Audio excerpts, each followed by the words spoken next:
Bom dia a todos. Eu sou o professor Gilson Jerônimo, do Departamento de Eletrônica e Sistemas da Universidade Federal de Pernambuco. Eu vou apresentar aqui uma aula sobre o teorema da amostragem. Na minha opinião, é um dos assuntos mais importantes da disciplina Processamento Digital de Sinais. Pois bem, vamos para a aula.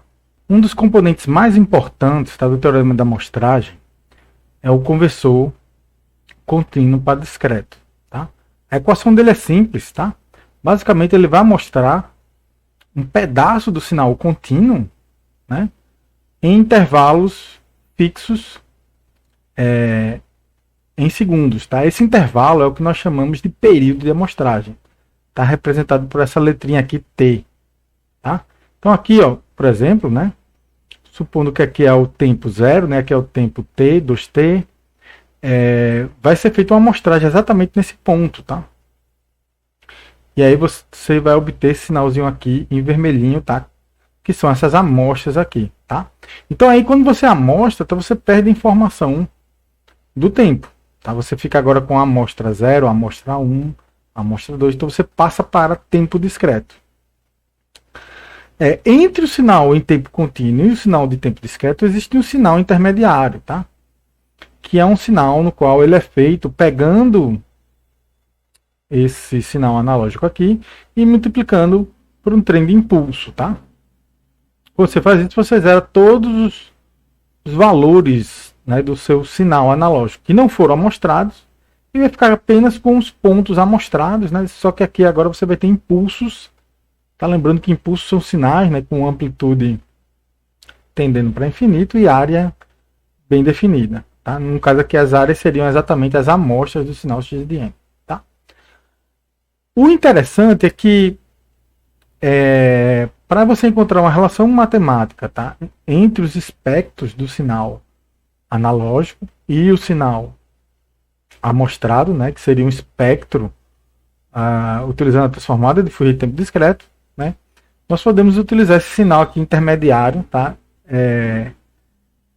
Meio que esse sinal aqui, tá? Ele é um sinal ideal, tá? Ele não é um sinal que você consegue fazer ele na prática, tá? Mas ele pode servir como uma ponte, tá? Para a gente construir uma relação entre esses dois sinais. Se o sinal em tempo contínuo ele possui uma transformada de Fourier XC de J ômega, tá? O sinal amostrado, né? Quer dizer, o sinal em tempo contínuo, só que multiplicado por um trem de impulso.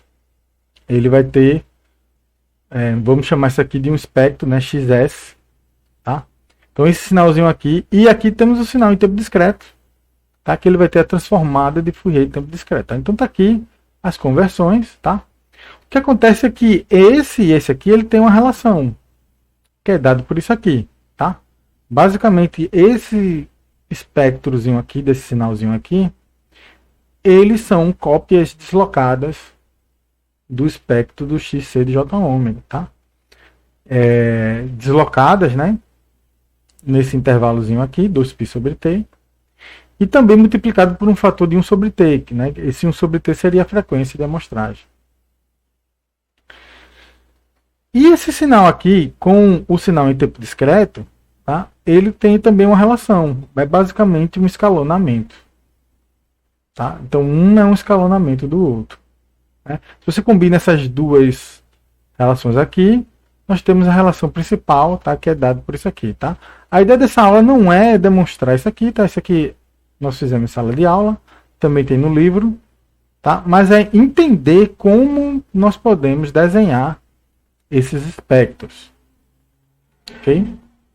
Se nós temos um sinal analógico, tá? Supondo que o espectro dele, né, tem esse formato aqui, ó, né, parece um fantasminha, né? Mas vamos supor que ele tem esse formato, tá?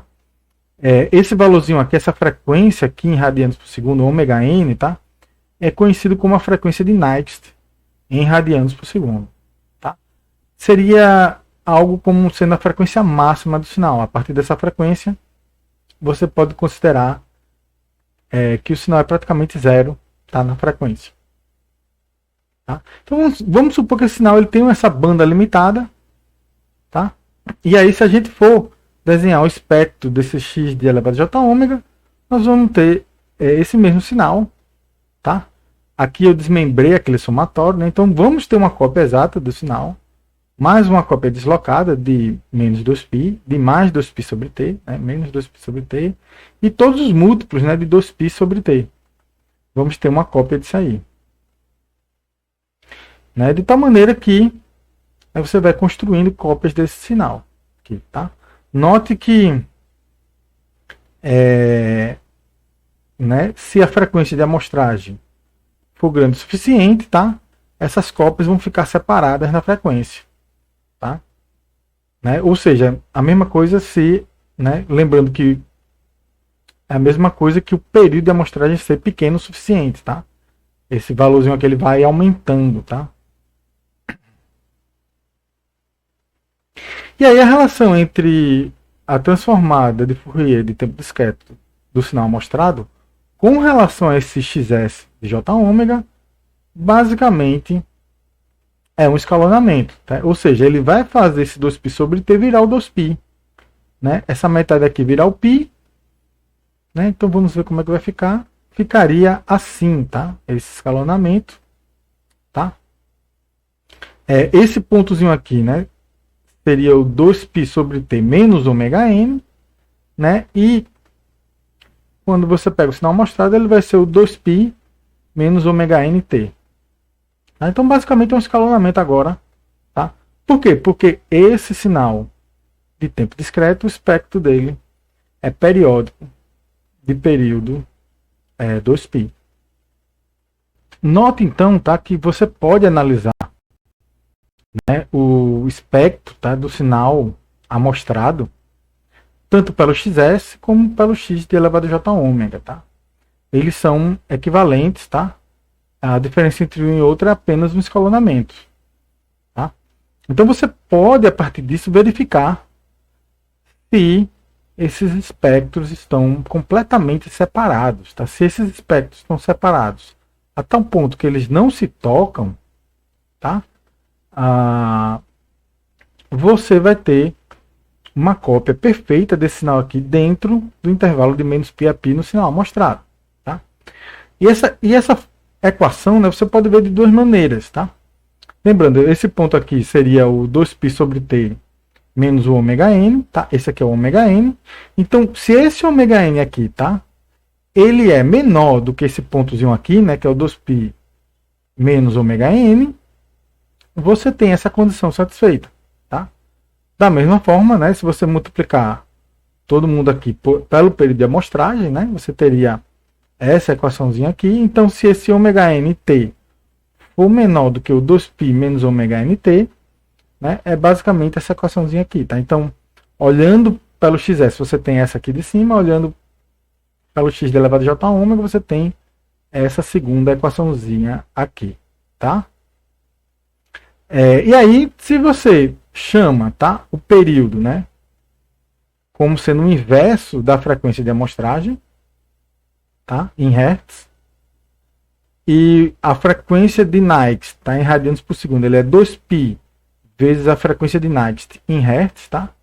E se você joga isso nessa equação aqui, tá, joga isso aqui para o outro lado, você vai chegar à condição do teorema da amostragem, né, que é a frequência de amostragem tem que ser duas vezes, pelo menos, é duas vezes maior que a frequência de Nyquist, tá?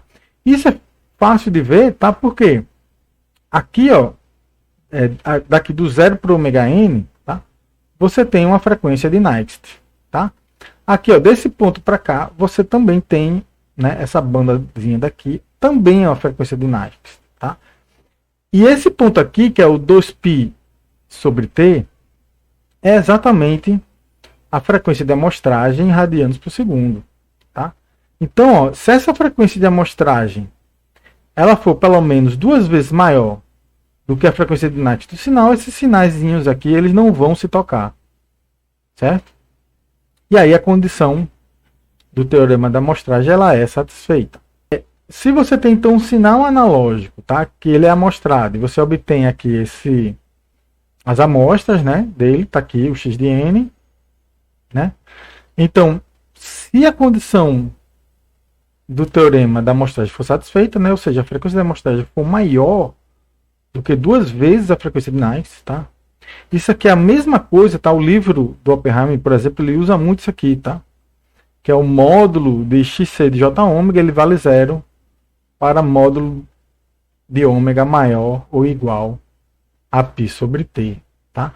Então isso aqui também é a mesma coisa que você dizer que a frequência de amostragem é maior que 2 vezes a frequência de Nernst, tá? Então quando isso aqui é satisfeito, nós dizemos que a condição do teorema da amostragem está satisfeita e aquele somatório todo, né, aquela fórmula complicada, você pode simplesmente reescrever dessa maneira aqui, tá? Você tem simplesmente uma cópia, né, do espectro do xc, tá, dentro de sua frequência discreta, tá, entre o menos π e π, tá? Isso aqui passa a ser periódico. Então, nós temos, tá? Aqui tá, por exemplo, o xc de j ômega, tá? Repetindo aqui temos o xs de j ômega. Aqui temos o espectro do sinal em tempo discreto, tá? E se vocês notar, você tem uma cópia aqui, ó, entre o menos π e π, você tem uma cópia, tá? Claro, com o fator de 1 sobre t multiplicado, né? Mas basicamente é uma cópia desse espectro aqui do sinal de tempo contínuo, tá? Bom, e aí nós precisamos comentar sobre 2 coisas para finalizar a aula, tá? Primeiro, o fenômeno da Aliasing, tá? Que basicamente é quando você não, quando esse espaçozinho aqui não é grande o suficiente, tá? Você vai ter interferência, tá, entre as frequências. E vamos comentar também sobre a reconstrução. Quando você tem uma frequência de amostragem, que o ideal é ser mais alta possível, tá? Quanto mais alta, mais detalhes você tem do seu sinal, mais distante, tá? Esse espectrozinho aqui vai ficando desse espectro original aqui, tá? Porém, se a frequência de amostragem for baixa o suficiente, o que vai acontecer é que ele vai cada vez ficando próximo, tá? Ele tem um limite aqui, tá? Mas, né, esse limite aqui seria exatamente você amostrar com 2 vezes a frequência de Nernst, porém, se passar desse limite, o que é que vai acontecer? Ó? Um sinal vai borrar e vai atrapalhar o outro, tá? Então, esse pedacinho aqui que vai estar borrado, tá? Você não vai conseguir mais saber quem é sinal, tá? E quem é a parte que está sendo borrada, tá? Na prática, você poderia ter várias soluções, tá? De tal forma que você não consegue recuperar o sinal original, tá? Mas, em alguns casos, tá? Parte do sinal ainda pode ser recuperada, tá? Veja que parte aqui está borrada, tá? Porém, essa parte aqui está de 0 até esse ponto aqui, você poderia ainda, de alguma maneira, né, recuperar, tá? Então, vamos dar uma olhada, né, em que tipos de solução nós podemos fazer, né, para tanto evitar o aliasing ou como, se ocorrer, você tentar de alguma maneira mitigar esse problema.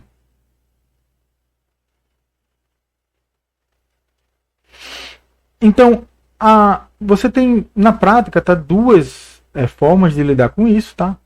A primeira parte é você remover a parte corrompida, tá? Utilizando filtro digital, tá? Filtros digitais, eles são mais simples de serem implementados. Eles são implementados por software, né? Por registradores de deslocamento, né?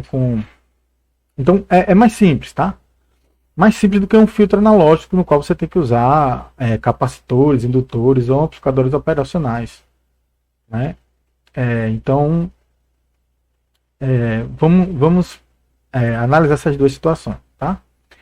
Bom, a primeira então é remover a parte corrompida, tá? A segunda seria você evitar que a frequência do sinal passe de π sobre t. Tá? Se você também fizer isso, tá? Você também evita que você tenha o fenômeno da aliasing, tá?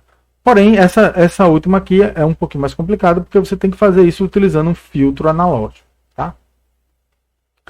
Então, aqui são 2 soluções básicas, né? Teria uma terceira, que é a forma da sobreamostragem, tá? Mas isso é um assunto um pouquinho mais avançado, tá? Mas é simples de entender. Tá? Mas não vai ser abordado nessa aula aqui não, tá? Nessa solução A, o que é que vai acontecer? Você vai, né, interferir aqui, você vai filtrar esse pedaço aqui, tá, que está sendo corrompido, tá? O espectro ele fica aqui dessa forma aqui, tá? Você continua com parte, né, do seu sinal original, tá? Parte da frequência. Você continua com a cópia aqui, mas você não vai ter a parte, vamos dizer assim, mais alta, a frequência mais alta do seu sinal, tá? Ela é perdida, tá? Nesse processo aqui de filtragem digital, tá? Já o processo, que seria o processo talvez mais ideal, né? É você usar um filtro anti-alias, tá? Seria um filtro ideal analógico, que ele vai cortar qualquer frequência acima, tá? Se você escolher a frequência de corte exatamente igual a π sobre t, tá? Que aqui nesse caso seria essa equivalente a essa frequênciazinha aqui, ou seja, ele ia torar aqui esse sinal aqui, exatamente aqui no meio, tá? Desse bracinho aqui desse espectro. E aí o que acontece, tá? Ele tora no meio, na hora que ele vai juntar os dois, ó, eles não se tocam, tá? O ponto onde ele tora é exatamente o ponto π. Na prática, você tem uma cópia do seu sinal, tá? Mas você também vai perder essa partezinha aqui mais alta, tá? Da frequência, tá? Mas em compensação, tá? Você na situação que você tem uma frequência de amostragem fixa, tá? Essa solução B aqui é a solução na qual você vai ter o maior ganho de informação do seu sinal, tá? Você vai conseguir recuperar o máximo do seu sinal, tá? Note que nessa solução aqui de cima você perde o braço inteiro aqui, tá? Nesse exemplo aqui você perde o braço inteiro, tá? E aqui nessa solução aqui de baixo você, né, pega ainda um pedacinho ainda do braço, tá? Metade ali do braço ainda ele consegue recuperar, tá? Ok. Então, aqui eu coloquei aqui, tá? E suponha que o máximo, o pico aqui, tá? Desse y de j ômega, tá? Aqui a gente pode fazer um processo reverso, tá? Imagine que agora que a gente está também amostrando um sinal. Agora vamos chamar de y, tá? Só para diferenciar do sinal que foi obtido, tá? Inicialmente. Então, se você multiplica o y por um trem de impulso, aí você vai ter isso aqui, tá? Com um fator de 1 sobre t, né? E as amostras você vai ter isso aqui, tá? Então, se de alguma maneira, tá? Porque com essas amostras aqui você pode reconstruir impulsos aqui, tá? Claro, na prática, tá? Esses impulsos são ideais, tá? Você não tem como construir esses impulsos, mas você, na engenharia você pode fazer um sinal, tá? Tão próximo desses impulsos quanto você queira, tá? E na prática outros sinais são usados no lugar desse impulso, tá? Porém, isso é um assunto mais avançado, tá? Mas vamos assumir, tá, que é possível nós pegarmos esses pulsozinhos aqui, ó, tá? E vamos, para cada um deles, colocar um impulso com uma área próxima do valorzinho do y, tá? Então vamos, a partir desse y, vamos construir aqui esse ys de t, tá? E aí quando você compara, tá, esse sinal original com o ys, tá? A diferença é que esse ys ele tem cópias do seu espectro, tá? Tem infinitas cópias aqui, e está com um fatorzinho de 1 sobre t. Já o y ele tem apenas uma única cópia, tá? Entre menos π sobre t e π sobre t, tá? Ele tem apenas uma única cópia, tá? E ele, né, a relação entre um e outro é você multiplicar por um t, tá? Então ele voltaria a ser o 1 aqui, tá? Então isso significa o seguinte, ó, tá? Se você conseguir de alguma maneira construir esse ys de t, tá?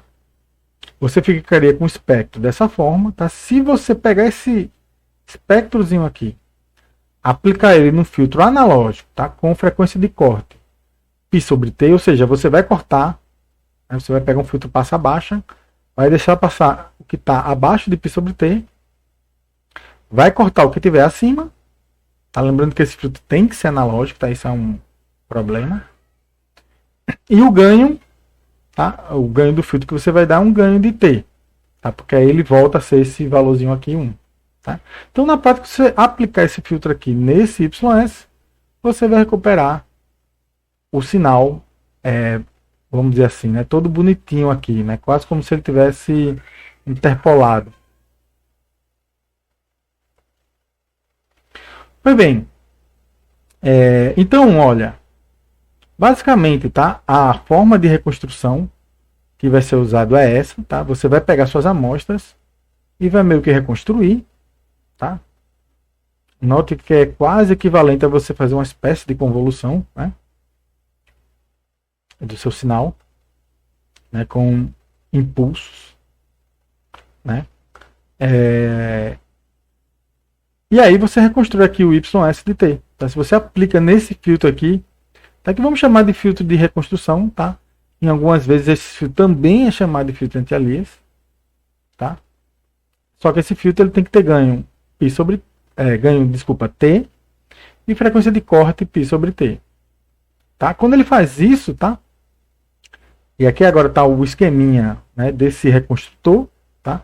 É simplesmente um reconstrutor de discreto para contínuo. O que é que ele faz? Ele vai pegar o espectro de y, tá?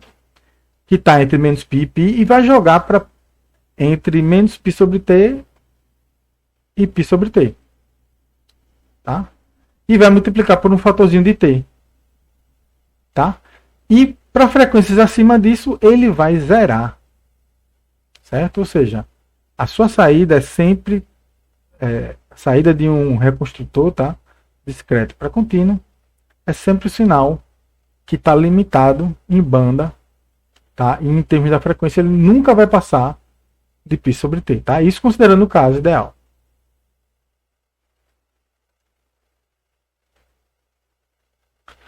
Então, para resumir, tá? O que é que nós vimos? Tá? Nós vimos o conversor contínuo para discreto, tá? A equação, tá, de amostragem ela é simples, tá? O x de n passa a ser xc de nt.